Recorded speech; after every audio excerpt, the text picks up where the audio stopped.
One of the questions we frequently get is how to figure out the machinability number for a material that's not in our material database. So I've got another video that walks through how you can do some cuts to test out that.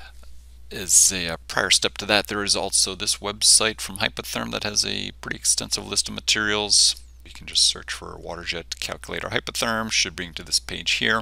And top right hand corner you can choose to install the desktop app, or you can also install the Android or Apple app depending on what you're using. And you've also got settings for whether you want to do imperial or metric and such.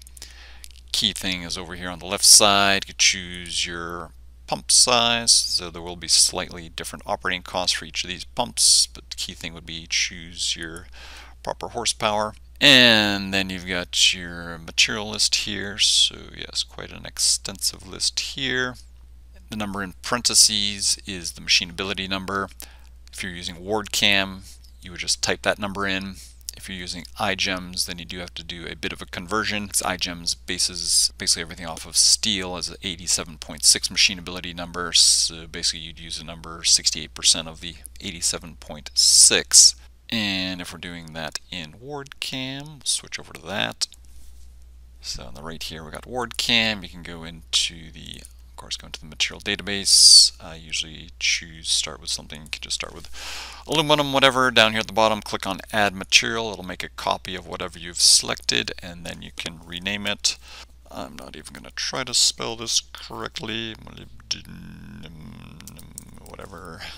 And plug in your thickness and plug in the machinability number, and then click on calculate. And the numbers here should be pretty close, especially the smoothest through the fast. The fastest WARDCam usually sets halfway between the Q1 and Q2 speeds that we would see in this calculator. So if I go back to the calculator here and we scroll down a bit, so down here at the bottom, based on the nozzle orifice combination and thickness, abrasive flow rate, pressure, it'll show you the range of cutting speeds. So the Q1 that they have here, separation, that's where you would just barely be getting through the material, and that's more of what everything else is based off of, so you're probably never actually going to cut at the Q1 speed. And as you see over here in WARDCam, we've got that set a bit lower than that, whereas the other numbers are fairly close to what they've calculated here. And as you click on these, it'll show you what the edge quality would look like. And then as you change that, it's also going to show you information up here as far as cost per inch and such. So as you change this, your cost per inch will also change. Well, you can plug in up here at the top, you can plug in your different cost factors. It'll give you operating cost estimates over here on the right. So quite a useful website. And we'll save that in WARDCam. So in iGEMS, we'll bring that up. We would go into our material database,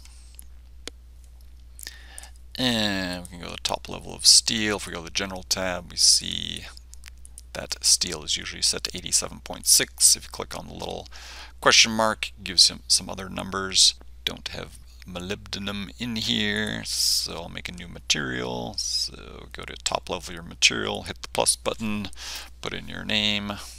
Awesome spelling, yes, thank you. And then on that general tab, so we're going to do 68% of that number, 87.6 times 0.68. So we'll just start at 59.5 and see where we come in here. And then we'll go down to our 1 inch. And we'll bring up that calculator again. So iGEMS uses a little bit different algorithm for calculating the feed rates, but they should be in the same general ballpark. I usually look at the Q3 as a starting point, so we got 1.5 versus 1.7, excellent 1.0, so we maybe could bump up that machinability a little bit here. So they've got the extra rough at 3.3, so we'll just go up to the top here, and let's try 65, see if that goes too far.